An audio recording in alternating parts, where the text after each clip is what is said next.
An balma lamɛnnikɛlaw aw salamu alaikum aw tulo bɛ arajo Bamako 24 de kan na ka bɔ Mali kɔnɔ na minnu bi kan lamɛn jamana fan o fan jamana kɔnɔ ni jamana kɔ kan k'aw bɛɛ lajɛlen fo ni k'aw koɲuman dɔn. Aw sɔgɔlen b'aw ka arajo Mandi la Bamako 24 min bɛ n'a bɛ kunnafoni latɛmɛ aw bɛɛ lajɛlen tɔgɔ la diɲɛ ma don o don a balimakɛ n'aw denkɛ Abdulaye Kulibali fɛ k'a sɔrɔ ɲɛmaaba n'i y'a sɔrɔ u bɛ tali kɛ Jɛjɛ Sare la ale bi ka baaraw bɛɛ lajɛlen jateminɛ k'aw fo ni k'aw koɲuman dɔn faso kɔnɔ ni faso kɔ kan. Dɔwɛrɛ taw ma k'aw sigi ni ka kunnafoni ma kɔnɔ kunnafoni ni dalilu don tiɲɛ ni ala ye siran kan kunnafoni gɛrɛgɛrɛ anw sigilen filɛ kɛnɛ kan. O de kan ka bɛn bi kunnafoni lasɔtuma bi tarata ye tarata min na bɛnnen bɛ natarasan kalo fɔlɔ janvier kalo ye bi y'o tile 4 ye ka bɛn 2022 san ma farafinkalo bɛ n'i y'a sɔrɔ o ye lasɛri camancɛ ye an b'a ladɔn k'a fɔ ka sanga ni kunnafoniw ma sɔrɔ an bolo kalo la o b'a yirana k'a fɔ bi sɔni kunnafoniw ka sɔrɔ jate la n'a dafara biya tile 30 ye o ye san kalo duruna de ye hejira san 1443 san dugawu de bɛ kɛ ala ka ɲɛ ka d'an ma bakuruba fɔla bi kunnafoniw filɛ k'aw ladɔn k'a fɔ wulikajɔ kɛbaaw min ye ɲɔnɔ marabolo ye u ye wulikajɔ kɛ dugu min bɛ n'i y'a sɔrɔ o ye Bekati jumadon ka taa gɛlɛya ta ka ɲɛsin o ma ko kɛra cogo min la kunnafoni ye ɲɛfɔli ko la Sura Dugabugu ale mara kɔnɔ na marifa cikan dɔw tun bɛ fo nin yɔrɔ in na a ma dɔn fɔlɔ a ko kɛra cogo jumɛn la Dugabugu ale bɛ marakara o marabolo kɔnɔ na o ko kɛra cogo jumɛn la kunnafoni ye ɲɛfɔli ko la an ka jamana kɔnɔ na sigafɔba min n'i y'a sɔrɔ n'o waleyara an ka jamana kɔnɔ n'o kun jɛra k'a dɔn k'a fɔ sigafɔ ka se ka jamanadenw fara ɲɔgɔn u ka bɛn kan kelen kan ani ka se ka gafe ta ka taa n'o ye ka t'o yira i ka dɔn k'a fɔ CEDEAO ma ɲɛmaaw la ka yira k'a fɔ ko faraɲɛlafanga kan san 5 k'a daminɛ kalo 6 ka se san 5 ma o kuma min fɔra o kɛlen bɛ maa caman fɛ dɔw ko k'a kɛcogo ka ɲi dɔw ko nin kɔni man ka kɛcogo si kelen na bɛɛ lajɛlen b'i ka sira di kunnafoni ye ɲɛfɔli ko la ka taa se bi min ka dɔn ka fɔ an ka jamana kɔnɔ ye wulikajɔ tun kɛra an ka jamana lakanabaaw fɛ dɔgɔfɔlɔ tɛmɛnen ninnu na min bɛ n'i y'a sɔrɔ n'o kɛra Nara marabolo kɔnɔ na o min kɛra kunnafoni na k'i ka dɔn k'a kɛra kunkɔrɔta ye kunnafoni ye ɲɛfɔli ko la ninnu de bɛ ka kunnafoni la kumaba ye bi k'a fɔra kunnafoni wɛrɛw bɛna fara lasɔn a balimakɛ n'aw denkɛ Abdulaye Kulibali ala ka ɲɛ ka d'an ma kunnafoni an b'a daminɛ k'a lɔn k'a fɔ min ɲɔnɔ marabolo ye kɛrɛnkɛrɛnnenya Bekati ale mara kɔnɔ na an b'a ladɔn k'a fɔ bɛ ka dɔn ka komini Torodagako kɔnɔ na Besisi komini fɛ wulikajɔ kɛbaaw an b'a ladɔn k'a fɔ k'olu kɔni donna i ka dɔn k'a fɔ o yɔrɔ in de la jumadon a kɔni kɛra i ka dɔn k'a fɔ gɛlɛya ye o sen fɛ k'i ka dɔn k'u ye maa dɔw kɔni ka se k'olu minɛ ni k'olu bugɔ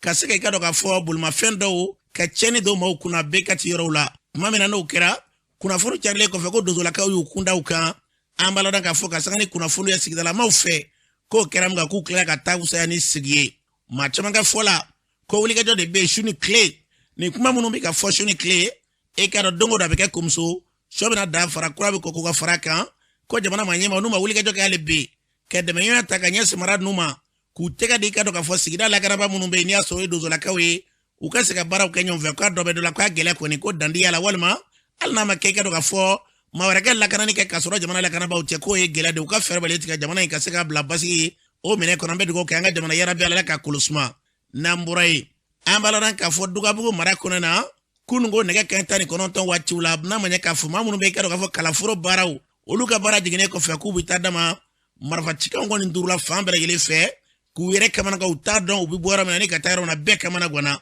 nin waati in na e ka dɔn a ma dɔn yɛrɛ k'a fɔ maa minnu tun ye marifa ci sababu ye minnu bɛ n'i y'a sɔrɔ baarakɛla dɔw ye olu yɛrɛ taatɔ la n'u kamana ganna hali sisan olu kɔni ma se k'u yɛrɛ sɔrɔ fɔlɔ nin waati in na o dɔ kan ka sɔrɔ an bolo nɛgɛ kan nin waati in na an balimakɛ bɛ min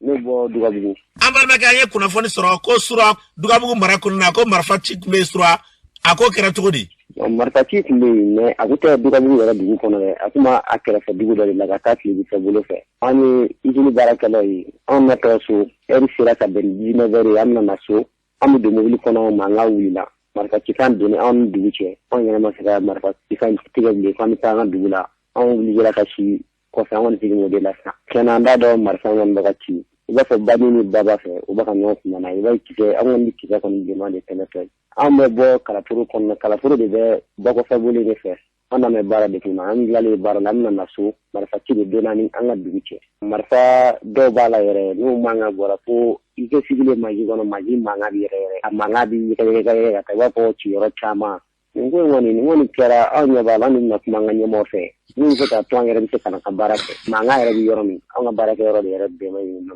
an kɔni bɛ ɲini ka kuma kɛ ko ɲɛ fɛ ka da yɛrɛ ka dabila an nɔgɔya yɛrɛ bi a ka ban pewu wuli ka jɔ ka kɛ a bɛna kɛ kɛcogo fɛn fɛn fo ka bɛn wa ɲɛ fɛn fɛn mana sɔrɔ a la a ka se ka ban an ka lafiya an ye dahirimɛ ɲini na yɔrɔ in na yɔrɔ in yɛrɛ a kɛmɛ ka an bɛɛ degun a y'an ka baara taabolo bɛɛ can tɔ yɛrɛ kɛmɛ yɛrɛ maa si ta ka baara kɛ ni ja ye hali mɔgɔ ta ka sɔrɔ ka baara kɛ i mɔgɔ bɛ jɔ mɔgɔ la ka baara kɛ an bɛ ko si sɔrɔ bilen ni fuma siri min danna a bɛ taa ɲuman ni tali la kɛ an ka baara bila wali an bɛ to baara kɔnɔ don dɔ ko wɛrɛ bɛ f'an yɛrɛ ma kɛ yɔrɔ kɔni ni kɛlɛ daminɛna maa t'a dan yɔrɔ dɔn kɔni b'a ɲini dɔrɔn gɛlɛya min kɔni bɛ nin ko la ka ban kuma kuma bɛ nin ko kan an bɛ mɔgɔw k'a lajɛ ko nin ko yɛrɛ de a ka se ka kɛlɛ ka ban nana a kɛra kɛcogo fɛn fɛn u bɛ marifa ci ala bɛ ci ɲɔgɔn na kun ɲini an yɛrɛ t'a dɔn. an balana k'a fɔ ni tun ye seereya dɔ kan ye a fɔra cogo min na yarabi ala fɛn fɛn ka dɔn k'a fɔ bɛnɲɔgɔnya ye basigi lafiya ka se k'a dɔn bi an ka jamana mɔgɔ bɛ kunda min na n'i y'a sɔrɔ n'o tɛ dɔ yɛrɛ dɛ ka se ka jamanaden bɛɛ lajɛlen basigi mali kununko bɛɛ tun bɛ mali dɔnni ka dɔn k'a fɔ basigi min ye ka se ka an ka jamana bila o sira kan n'an bɔra ye gire marabolo kɔnɔ na a yirala k'a fɔ ko wulikajɔ kɔni kɛra u bɛ nara marabolo ko fɔ n'i y'a bɛɛ lajɛlen jateminɛ kulikoro mara e ka dɔn u bɛɛ lajɛlen bɛ ɲɔgɔn sɔrɔ mara kelen kɔnɔna de la wulikajɔ kɛbaaw tun kɛ mɛ ka dan kɔni ka wulikajɔba ta ka ɲɛsin o ma ko an ka jamana lakanabagaw ye wulikajɔba dɔ kɛ dɔgɔ fana ye tɛmɛnen ninnu na min bɛ n'i y'a sɔrɔ o kɛra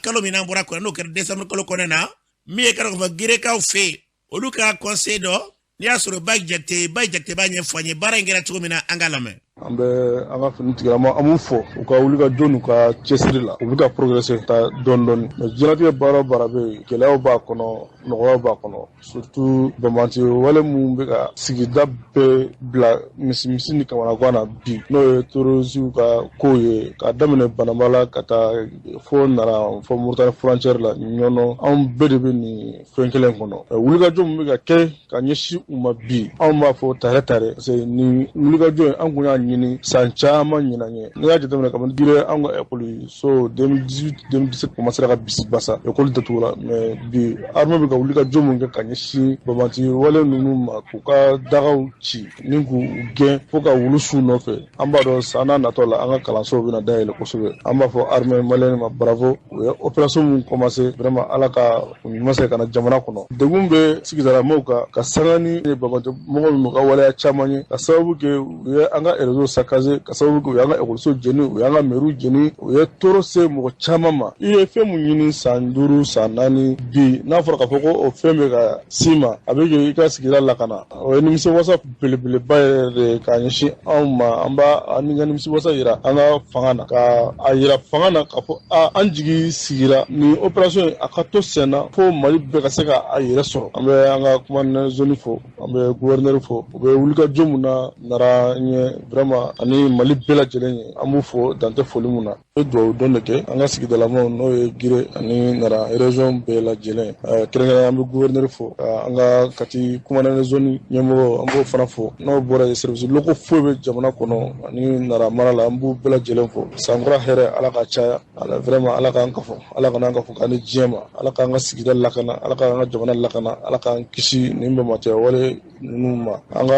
to kɔkɔli kɔnɔ ka wele bila tugun toujours an tɛ ɲinɛ wele dɔ kɔ jamana bɛ diɲɛ kɔnɔ k'a fɔ ko nin jamana ko puissance b'a la i b'a sɔrɔ population de puissanen don information na an kana dute an kana siran an kana hila an balodan k'a fɔ ni tun ye Bayi kan ye min ye ka dɔn k'a fɔ maire ka conseil dɔ don a fɔra cogo min na jamana in basigi na lafiya yarabi ala ka an ka jamana bila o minɛ kɔnɔ n'an bɔra ye min ye ka dɔn k'a fɔ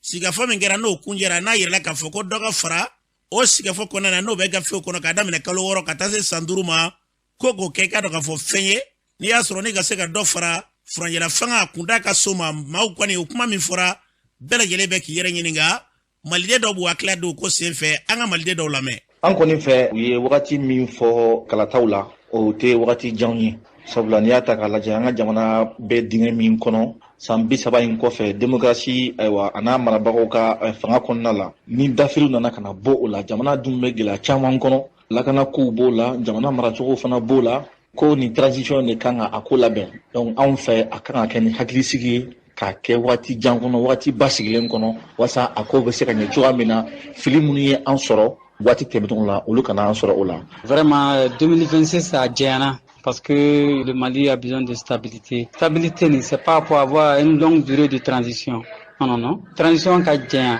hali ka san 10 kɛ c'est pas ça la solution au Mali. La solution au Mali an ka ko kɛ min ye o ka bila o yɔrɔ la. transition mangan ka janya kojugu san 5 be ka ca barsabu ni transition tora ka janya hakilinaw be se ka falen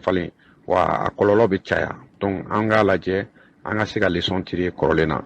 Ne hakili la san 5 kɔni a ka ca san 5 a bɛ se ka baara kɛ mais n'u ye san 3 proposer ayiwa tagalen ɲɛfɛ n'a yera kow bɛ ka taa n'a tɛ ka se ka sira sɔrɔ ayiwa dɔ bɛ se ka fara kan. minnu b'a fɔ ko ka élection kɛ politique mɔgɔw de don politicien ninnu u ɲɛ b'u yɛrɛ ka intérêt personnel la u poche kɔnɔna dɔrɔn. dusu kuma tɛ hakili kuma de don transition san 5 surasiw b'a dɔn a tɛ kɛ sogɛli b'a dɔn a tɛ kɛ fɛn fɛn bɛ kɛ transition soutenir k'o bila nin sira jugu kan o bɛɛ kelen n'a b'a dɔn k'a fɔ ko kɛcogoya fosi tɛ transition san 5 la donc ka ɲini u fɛ o ka chati bonya. an balona k'a fɔ ni tun ye maliden dɔw kan ye o hukumu kelen kɔnɔna na sigafɔ ye baara min n'i y'a sɔrɔ ni sigafɔ kɛra n'o de gafe tara ka taa i ka dɔn CEDEAO ma ɲɛmaw ɲɛkɔrɔ kulu min bɛ yen n'a bɛ wele ko Sena Mali olu ka secrétaire n'i y'a sɔrɔ u bɛ tali kɛ Sulemani Konate bɛɛ lajɛlen k'ale ma bakɔrɛ ale ko CEDEAO kɔni u bɛ se ka fara an ka de n'o tɛ k'a fɔ ko CEDEAO kɔni b'an ka hakilaw bɔ ma k'o ti kɛ fiyewu an ka Sulemani Konate bakɔrɛ an ka lamɛn. bɛɛ y'a ye jamanaden fanba bɛɛ tun bɛ nin kɛnɛ kan ka daminɛ diinɛ ɲɛmɔgɔw la ka taa parti politiques la ka taa association na ka taa leaders religieux ani coutumiers bɛɛ tun bɛ kɛnɛ in kan donc jamana ka sigikafɔ kɔfɛ bɛnkan min sɔrɔla CEDEAO wajibilen don k'o de lawaleya ka o de accompagner an bɛ accompagnement de ɲini CEDEAO fɛ an tɛ ɲangili ɲiniw fɛ an bɛ u n'an ka coopération a ka kɛ bilasirali ni ɲɔgɔn dɛmɛ hukumu kɔnɔna la mais an tɛ ɲangili ɲiniw fɛ n'u k'u bɛ ɲangili fɛnɛ kɛ o t'a to ko an bɛ bɔ an taabolo kan an y'a yira CEDEAO mɔgɔw la ani communauté internationale la an ka kuma yɔrɔw bɛɛ la k'a fɔ ko Mali bɛ kɛ maliyɛnw de sago ye a tɛ kɛ CEDEAO sago ye a tɛ kɛ mɔgɔ wɛrɛ sago ye maliyɛnw de farala ɲɔgɔn kan ka taa sigi ka kuma kɛ tile 4 donc bɛnkan minnu bɔra o kɔnɔna la o de talen filɛ ka taa di CEDEAO ma donc ni CEDEAO yɛrɛ bɛ tiɲɛ kɔ ni démocratie ko ye tiɲɛ ye CEDEAO kan ka jɛ ni jamanadenw ka laɲini ye parce que jamanadenw de b'a dɔn an b'a fɛ an ka jamana ka mara cogo min an b'a fɛ an ka taabolow ka kɛ cogoya minnu na donc CEDEAO ka ɲangini n'u k'u bɛ ɲangili kɛ an tɛ siran o ɲɛ an sigilen don n'a ye fɛnɛ wa o t'a to ko jamana bɛ bɔ a taabolo kan jamanadenw ko k'a ka taa sira min fɛ a bɛ taga o de fɛ. an balona k'a fɔ ni tun ye Sulemani Konate ni bɛ lajɛlen k'ale ma bakɔrɛ Sena Mali faraɲɔgɔnkulu minnu bɛ yen n'i y'a sɔrɔ u bɛ sugu i ka olu tɔgɔ la olu ka secrétaire de la fura cogo min na an bɛ dugawu kɛ an ka jamana yarabi Ala k'a bila basigi ni lafiya o minɛn kɔnɔ k'a sɔrɔ hukumu kelen kɔnɔ na min ye Isa Kawujum ye ale ko dɔ kɛra Jajiri fasa la Isa Kawujum b'a hakilila di a ye kuma min fɔ o filɛ. dɔ kɛra Jajiri fasa la constitution de bɛ jamana kɔnɔ jusqu'à preuve du contraire n'est pas abrogé sariya ye bɛɛ de ye o sariya tɛ dɔrɔn k'a fɔ marifa bɛ ne bolo sariya y'i ta ye ou bien ni marifa tɛ min bolo sariya bɛ bolo kan o tɛ sariya o sariya ye principe ko de ye an bɛɛ ka fara ɲɔgɔn kan alliance électorale tɛ juste pour que démocratie ka respecter parce que ni démocratie ma respecté nous on est perdu kɛlɛ de kɛra 91 k'u ka sɔrɔsi fanga ko k'o bali Musa Tarawele ye fanga ta ko 6 mois sa mois saba ka kunna donc ni min kilisi min daminɛ ye ku kɔrɔta ye o laban ye min ye jɔn b'o dɔn que Dieu nous en garde et kalo 18 k'o jɔsi ka munumunu ka taa 1000 places la ko ka taa san 5 di aw ma aw yɛrɛ ni Ala cɛ hakili bɛ sɔn o ma san 5 bɛ d'aw ma ni dalu jumɛn ye aw ma sigi démocratiquement aw ma élu démocratiquement aw tɛ député aw tɛ président de la république san 5 bɛ d'aw ma pourquoi donc o an ko kɛlɛ ko tɛ an fana bɛ fara ɲɔgɔn kan sariya hukumu kɔnɔ convergence de vue parce que n y'o de fɔ an ka fara ɲɔgɔn kan tɛ dɔwɛrɛ o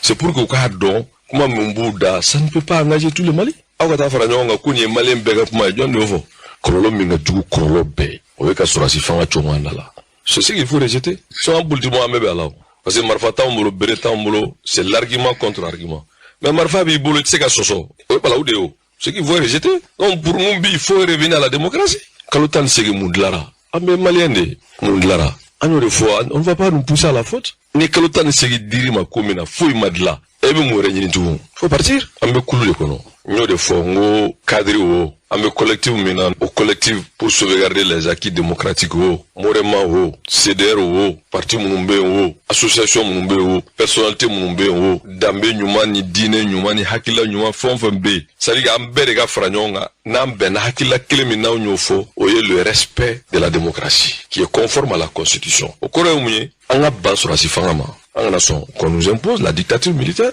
n'o tɛ marifa min b'u bolo n'o tɛ o bɛ ka min kɛ a bɛ se ka kɛ a pas se faire donc an ka baw ma an ka taa kalata la an b'ala k'a fɔ ni tun ye Isa Kawujum ni tun y'ale kan ye fɛn fɛn jamana in ɲɛta ye Ala ka jamana in bilo sira kan n'an bɔra ye hokumu kelen ngona libi Jamil Peter ale ba hakla di barainka anga Jamil Peter anga lame autorité u fana y'u ka jateminɛ de kɛ ka 5 ans in fɔ bon 5 ans in min fɔra nin ye mɔgɔ yani k'a fɔ i bɛ compter mɔgɔ wɛrɛw kan i bɛ compter i yɛrɛ de kan donc ne yɛrɛ ka faamuyali la autorité u y'a jateminɛ k'a fɔ mɔgɔ y'an dɛmɛ sa o mɔgɔ m'an dɛmɛ sa o ni san 5 kɔnɔ an yɛrɛ an ka sɔrɔ ani an yɛrɛ se o mana kɛ fɛn o fɛn ye an ka kan ka se ka baara in an ka kan ka se ka kurun ka don a da fɛ mɔgɔ caman b'a la an ka taa élection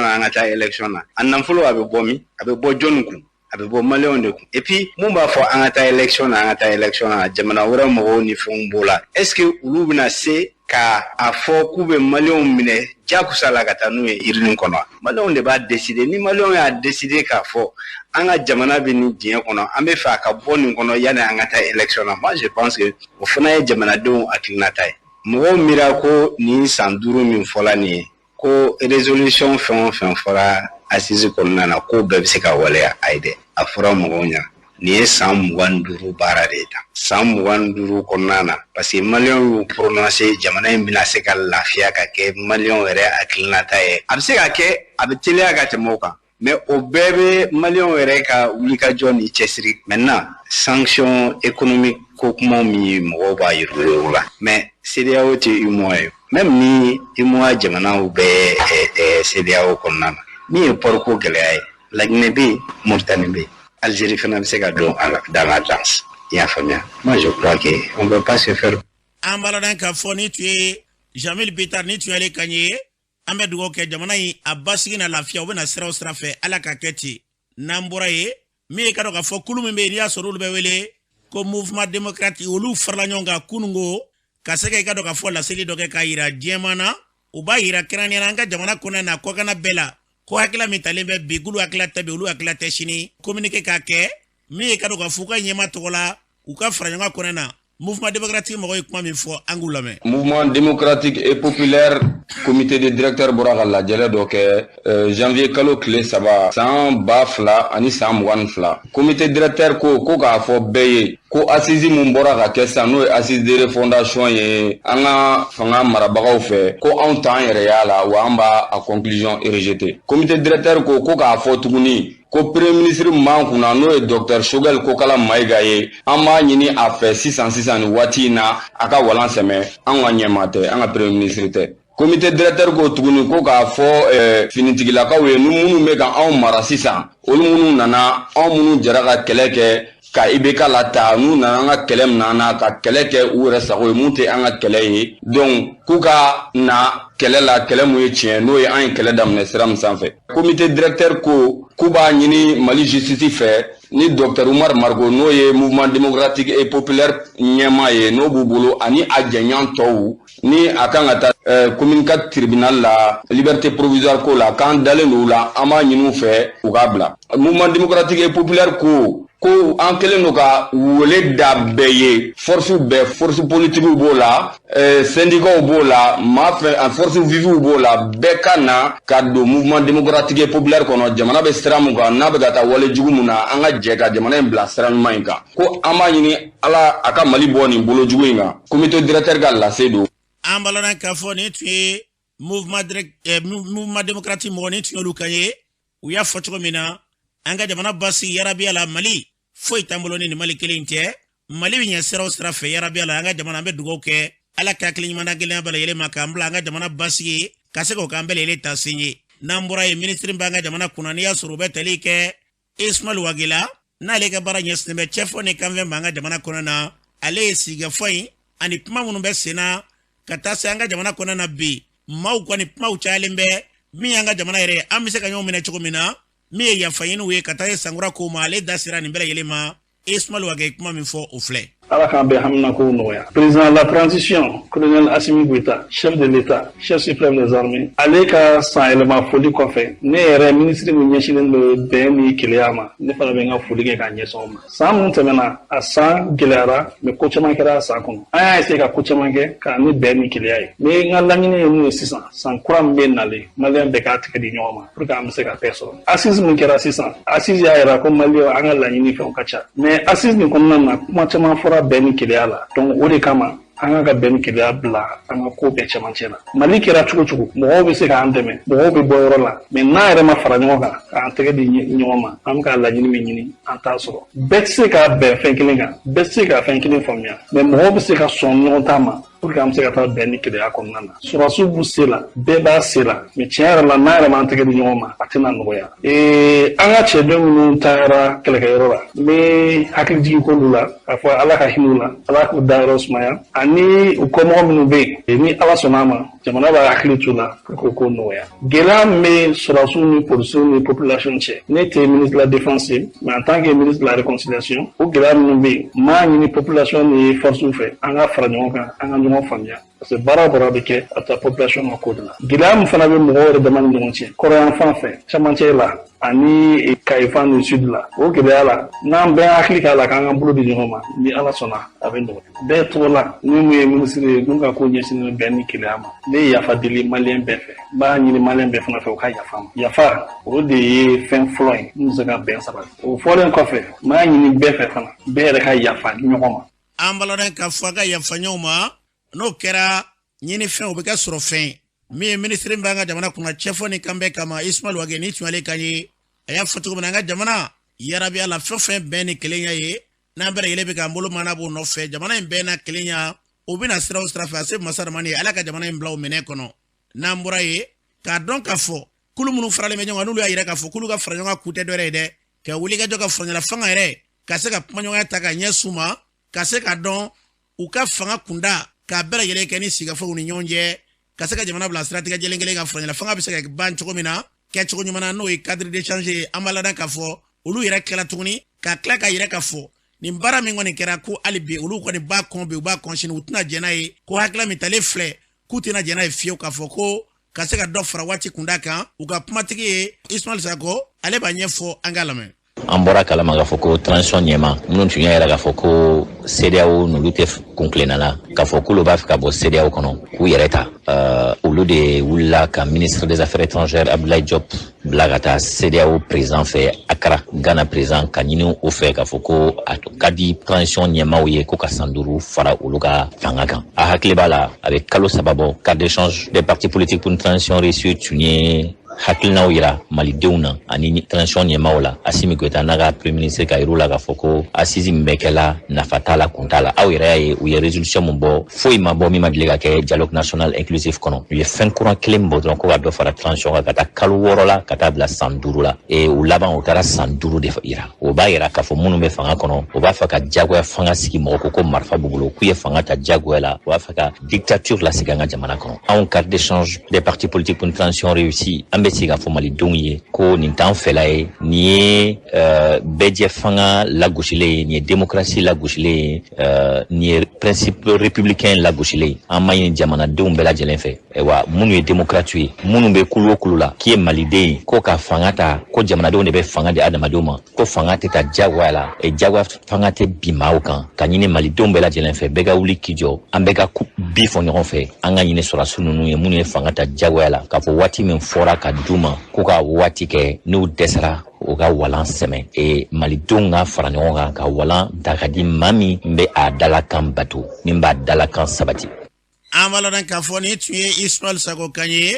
min ye cadre d'échange mɔgɔw olu ka fara ɲɔgɔn kan ka se ka jaabidenw ko k'an bɛ dugawu kɛ jamana in basigi fɛn min Mali ka ɲɛta ye ni maliden bɛɛ lajɛlen bɛ k'i bolo mana b'o nɔfɛ an ka jamana yala bɛ ala k'a bila o minɛ kɔnɔ n'an bɔra ye min ye ka dɔn k'a fɔ bana min bɛ n'a bɛɛ kɛlen bɛ diɲɛ laban bana ye bi coronavirus fɔcogo la ko COVID-19 o bana in e ka dɔn k'a kɔni sanama a bɛ ka wara ka taa fɛ de o n'a ta bɛɛ lajɛlen kɔnɔ na ko kunbɛcogo min b'a la k'o ye ka se ka boloci baaraw n'i y'a sɔrɔ ka se k'olu kɛ u b'a ɲini maaw fɛ ka se k'o baaraw sigi sen kan ministre min b'an ka jamana kɔnɔ n'o ka baara ɲɛsinnen bɛ kɛnɛya ma jɔminɛ tu sangare don ale wulila k'i jɔ ni ka se ka yɔrɔ dɔw ka se k'olu lajɛ baara minnu bɛ yen anu bɛ k'olu kɛ bi ministre b'a ɲɛfɔ an ye an ka ministre jɔminɛ tu sangare an ka lamɛn. nin baara in nana bɛɛ bɛ ka lakɔlɔsili kɛ k'a fɔ ko coronavirus bɛ ka tiɲɛni kɛ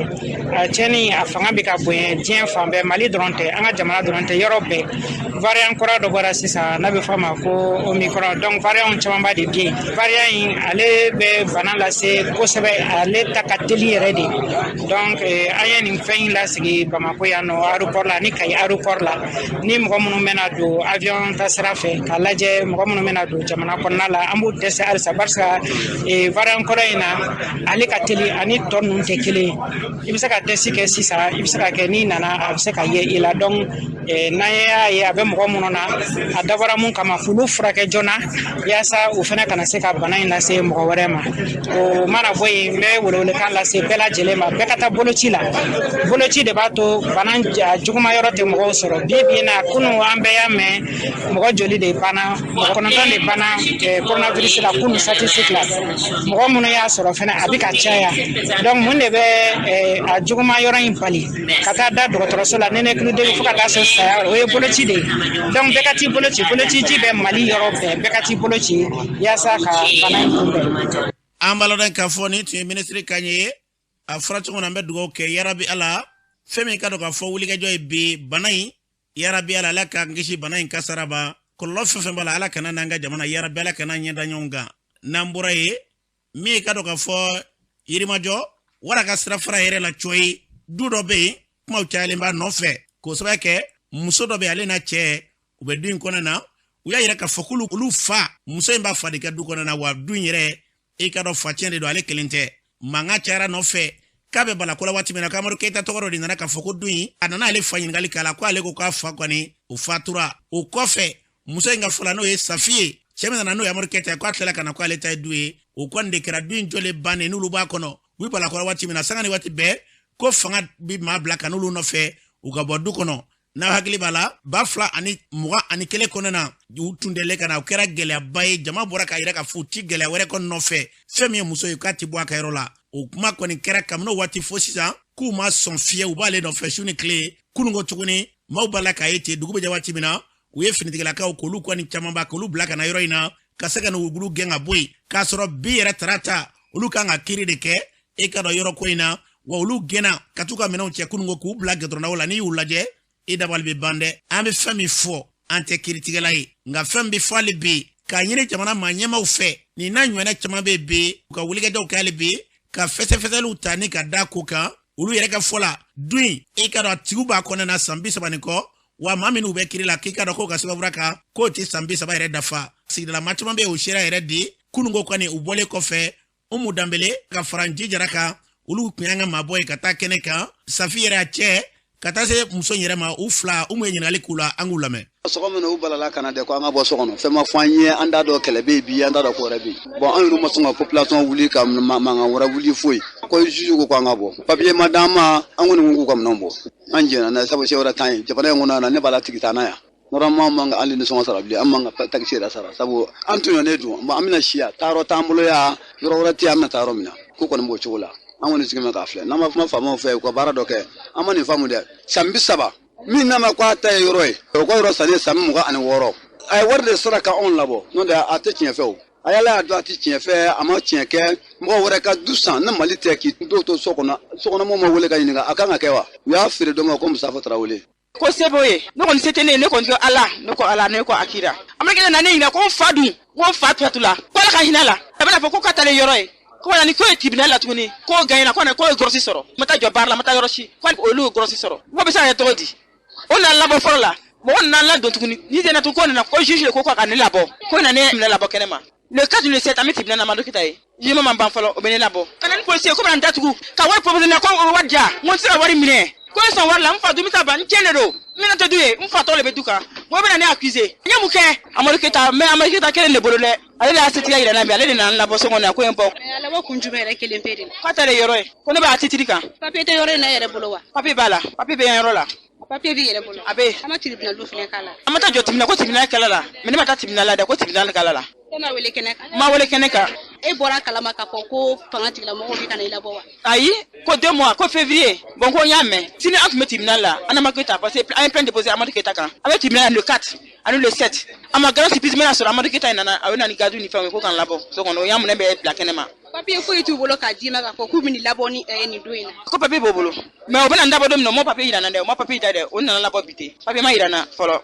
an balodan k'a fɔ ni tun ye Safiyatu Kanye ye a bunungo bɛɛ kɛ kasi la surɔ ni ye jateminɛ denbaya bɔlen bɛ k'u ka minɛ bɛɛ cɛ k'a bila da la ka tila ka gogoro kɛ da la ka taa ni i ka dɔn tilew ye muso minnu bɛ yen cɛ minnu bɛ yen maaw bɛ nimi na bɛɛ lajɛlen bɛ kasi la n'i ye jateminɛ k'a fɔ bi dumi san 30 n'i y'a sɔrɔ i fa ka tiɲɛ o kɔfɛ ka tila ka na ni ɲɔgɔn kɛ dabalibanko de don an tun delila ka kunnafoni ninnu tɛmɛ ka tila ka wele bila ko maa min bɛ yen ni kiri b'u n'o cɛ an ko n ka mɔgɔ b'u la u ka na an yɔrɔ la walima u k'an wele an k'u yɛrɛ ka jaabi ɲini fo nin yɔrɔ in na u ma kan bɔ an ye fansi kelen fɛ an bɛ fɛn min fɔ jamana sariya tigilamaw ko kiri ko kuma bi senna bi an dalen b'an ka kiri tigilamaw la wa an bɛ fɛn min f'u ye u ka fɛɛrɛ bɛlen k'ale bi ka se ka i ka dɔn k'a fɔ musolaka ninnu e ka dɔn maa ninnu ka se k'u bila ka kɛ kɔnɛ na k'a ɲini jamana sariya fɛ n'i ye yɔrɔ in lajɛ bi maaw bɛ kɛ kasi e ka dɔn wale in nɔfɛ nka ni ala sɔnna ma kiri tigilamaw an b'olu kɔnɔ jaabi fɛn o fɛn mana bɔ a la kɔfɛ a kunnafoni bɛɛ lajɛlen fara ɲɔgɔn kan ni k'a di aw ma an bɛ dugawu kɛ ala ka hakili ɲuman d'an ma nin n'a ɲɔgɔnna caman bɛ bi e ka dɔn olu de caman bɛ bi setigi dɔw k'a ka se yira maaw la a bɛ kɛ dabalibanko ye ni k'a kɛ gɛlɛya ye nka an bɛ fɛn min fɔ yarabiya la komi a bɛ sariya ka bolo kan an b'olu kɔnɔ jaabi la n'an bɔra ye min ye ka dɔn k'a fɔ kulu dɔ ye n'i y'a sɔrɔ kɛrɛnkɛrɛnnenya an ka jamana kɔnɔ na sipiriti o tɛ ka dɔn k'a fɔ cakɛda ye cakɛda min n'a dogolen bɛ an ka jamana kɔnɔ na olu ka fara ɲɔgɔn kan k'a dɔn k'a fɔ bi ka taa se senapi olu kɔni ka fara ɲɔgɔn kan kɔnɔ na k'u tɛgɛ di ɲɔgɔn ma u bɛna fara ɲɔgɔn kan dɔ kɛ jako yɛrɛ ka se ka baaraw yakubaya cogo min na o y'a kunba de ye o fara ɲɔgɔn in kɔrɔ ye fɛn jumɛn de ye Mulayi Kuyate b'a ɲɛfɔ an ka lamɛn semapi directrice ka yamaruya kɔnɔ ani semapi baarakɛlaw ani spirit mɔgɔw mun nana ani ministère mɔgɔw ka yamaruya kɔnɔ an y'a ɲini bi ka kunnafoni baarakɛlaw wele k'a fɔ aw ye k'an bɛna baara dɔ boloda baara min n'a bɛ kɛ mois de février kɔnɔ n'a bɛ basé Mali semaine tamasiyɛnw n'a b'a fɔ a ma tubabukan na ko semaine des marques bamanankan fɔlaw b'a fɔ ko tamasiyɛnw ni ɲɔgɔn cogo ka o semaine an bɛ fɛ k'o dɔgɔkun dɔ kɛ o baara la dɔgɔkun kɔnɔ an bɛna mun de kɛ an bɛ fɛ k'a yira mɔgɔw la k'a fɔ ko Mali kɔnɔ yan ko tamasiyɛnw n'i y'a ye don o don mɔgɔw bɛ sanni kɛ u bɛ fɛn dɔ de ye fɛn min b'a to u bɛ taa fɔ a ne bɛ nin san n tɛ nin san o tamasiyɛn kun b'a la o kun dɔrɔn t'a la nafa b'a la o nafa in f'a ka ɲɛfɔ mɔgɔw ye et puis dɔ ka fara a nafa kan pour que dɔ ka fara a ka nafa kan f'a ka dɔn jɔn ni jɔnw ka tamasiyɛnw ka ɲi Mali kɔnɔ yan tamasiyɛn jumɛn bɛ san kosɛbɛ ka tɛmɛ tamasiyɛn bɛɛ kan tamasiyɛn jumɛn ka di Mali musow ye tamasiyɛn jumɛn bɛ n'a bɛ Mali yiriwa Mali tɔgɔ labɔ kɛnɛma kosɛbɛ parce que a ka di mɔgɔw ye Mali kɔ kan n'u b'a san u b'a consommer Mali kɔfɛ donc a bɛ bɔ ni Mali tɔgɔ ye kosɛbɛ o tamasiyɛnw bɛɛ ni jago bɛ yen ni n'a bɛ kɛ jagokun kɔnɔna la an bɛ fɛ ka dɔgɔkun kɛ o baara la o dɔgɔkun in kɔnɔna la a dayɛlɛlen don Mali entreprise bɛɛ ye entreprise fɛn fɛn n'a bɛ baara la Mali kɔnɔ entreprise fɛn fɛn n'a bɛ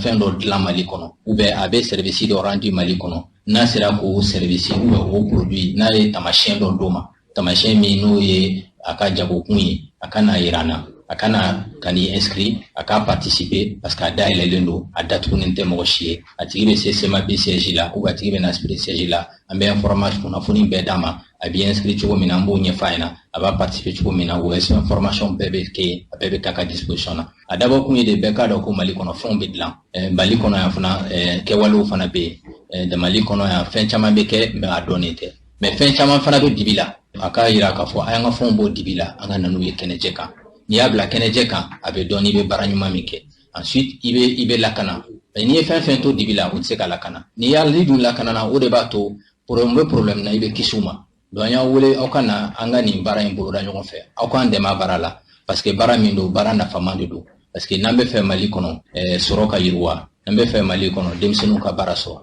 il faut que an ka entreprise belebelebaw sɔrɔ o entreprise belebeleba ninnu tɛ sɔrɔ dɔwɛrɛ la fo n'u ka se ka fɛn dɔw dilan ka tamasiyɛn di o fɛnw ma o tamasiyɛnw ka na ni wari caman ye an ka jamana kɔnɔ an b'a lɔn k'a fɔ ni tun ye Mulayi kan ye a fɔra cogo min na yarabi ala ka kɛ nafa sɔrɔ sirada ye ka ɲɛsin a ka jamana ma n'an bɔra ye min ye ka wulikajɔ kɛ ka bɔ yɔrɔsokaw ka n'an sɔrɔ kumaso kɔnɔ yan k'u nana décembre kalo labanto la ɲɛmaa minnu bɛ yan olu ye wele bila ma ko maakɔrɔ dɔw nana ɲɛnatigɛ dɔw n'i y'u lajɛ cɛkɔrɔba b'u la kosɛbɛ k'u nana u ɲɛ dan kan an ka baara kɛcogo fɛ maa ninnu selen kɛnɛ kan yan foli bilanaw kɔfɛ u n'a kun ye fɛn min ye an k'u yɛrɛ lamɛn. ne Adja Konate ne bɔra yɔrɔso mara n'a fɔ Manaba commune kɔnɔ u b'a fɔ ko bɛnna ne y'o sigibaga dɔ nka n bɛ bɔ Miɲankala fo Bɛndugu la ka na sigi komi Adja Kulibali ka kumakan an b'an bɛn kuma caman a bɛ an ka nimisi wasa kosɛbɛ ne nana se yan ka foli kɛ ne yɛrɛ k'a ye ɲɛ na n b'a Adja Kulibali fo k'a waleɲuman dɔn an b'a nɔfɛ a kumakan ka diya n ye n ce ne baraji ala k'i sara ala k'i makoto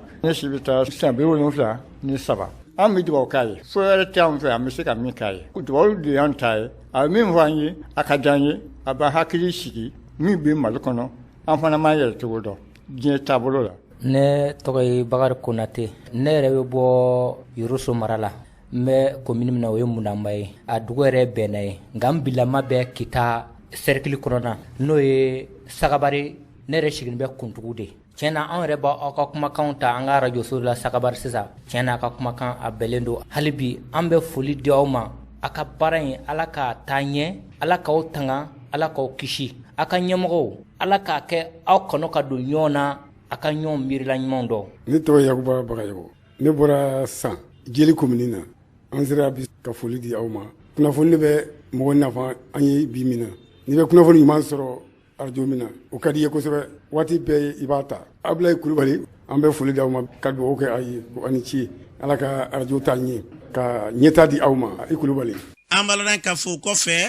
an ka ɲɛma min bɛ Aruna Togola ale yɛrɛ kuma ta an ka lamɛn. Ne ye Aruna Togola ye chef de programme radio Oxygène tɔgɔ la maa minnu bɔra yen bɛɛ y'i bɔyɔrɔ fɔ a si tɛ bɔ fankelen fɛ k'u lase a o ye kanu dɔ de ye kanu min kɛra fɔ n'a bɛ radio yɛrɛ baara kɛcogo ɲuman ko fɔ o kama ne bɛ mun ɲini n'a ma ɲɛ k'a fɔ a bɛ ka fɔ baara taabolo ka ɲi aw minnu ye baara kɛbaa ye anw ɲɛmɔgɔw tɛ n'a mɛ ɲɛmɔgɔ kɔmɔgɔ de don aw minnu bɛ ka baara kɛ an b'a ɲini aw ka baara kɛcogo n'i ye ɲuman kɛ sira foyi t'a la kɛra fɔ i b'a tɔnɔ de sɔrɔ o tuma an b'aw yɛrɛ fo kosɛbɛ a ka wuli ka jɔ a n'a ka cɛsiri min n'a b'a la radio so na yaasa a bɛ se ka kunnafoni ɲuman jɛsɛ cogo min na an b'aw bɛɛ lajɛlen fo a ka cɛsiri la hali bi so an k'an cɛsiri Ala k'an bɛɛ kelen ma. An balana ka fɔ Aruna Togola ni tun y'ale kan ye ka baara wuni ka se ka hakilila d'a ma hali bi an bɛ dugawu kɛ Ala k'a bɛɛ lajɛlen ɲɛ k'an ka jamana yarabi Ala an bɛ fɛn min na k'a bila ɲɛta minɛ kɔnɔ n'an bɔra ye jamana kɔkan na an bɛ taa ye Julaja Jakite mun b'e bolo bi. Karamɔgɔ Ase an bɛ taa Afrique du Sud cap la kari tɛmɛlen Afrique du Sud faaba la yen jamanadenw kɔni balila ka ye tasuma bɛ k'u ka wasabulon jeni u ka minisiri min ka baara bɛnnen don foroba baaraw ma n'o ye Patricia de Lille ye ale y'a jira k'a fɔ ko mɔgɔw bisimila yɔrɔ min bɛ étage sabanan la ko tasuma in bɔra yen de ka sɔrɔ ka jigin wasabulon yɛrɛ bisimila kɛyɔrɔba la u y'a jira k'a fɔ ko mɔgɔ n'i ma to a la barisabula ko wasabulon baarakɛlaw bɛɛ tun bɛ sɛgɛlafiɲɛbɔ la o kɔfɛ an bɛ taa Somali ka sanga ni furugu ani ɲɔgɔn sama ye Somali jamana ɲɛmɔgɔ Farmajo n'a ka premier ministre Mohamed Hussein Roble cɛ diɲɛ selege 4 n'o ye communauté internationale ye o kɛlen bɛ ka laɲini u fɛ k'u ka sigi ka fɔ kɛ walasa u ka ɲɔgɔn kan fɔ o wagati kelen na Somali ngwara dabɔkakulu dɔw bɛ ka laɲini u ka jamana ɲɛmɔgɔ Farmajo fɛ k'a ka fanga bila n'an bɔra yen an bɛ taa Gabon gouvernement tun ye sariya sen min ta ka coronavirus vaccin min bɛ wele ko pass sanitaire ko kɛli wajibiya Gabonkaw kan n'u bɛ taa foroba cakɛdaw ani foroba yɔrɔ tɔw la ko Gabon cour constitutionnelle y'o annulé barisabula k'u bɛ ka wari minɛ mɔgɔw la min bɛ t'i jɔ sefa wari 4,000 ani 10,000 la nka sariya dɔw y'a jira k'a fɔ ko société civile jɛkulu dɔw de ye bataki kɛ k'a jira cour constitutionnelle maaw la ko nin wale in bɛ adamadenw ka jo sariya dɔw sɔsɔ ni ka sɔrɔ ka laɲini u fɛ k'u k'a bɔ a ma. An bɛ laban ka taa Burkina Faso sibiri tɛmɛlen Gomboro mara la kulu marifatigi minnu bɛ GSIM na ni olu yɛrɛ kɛlen bɛ k'a jira k'a fɔ k'olu ka tɔn ye alisilamɛ diinɛ ani alisilamɛw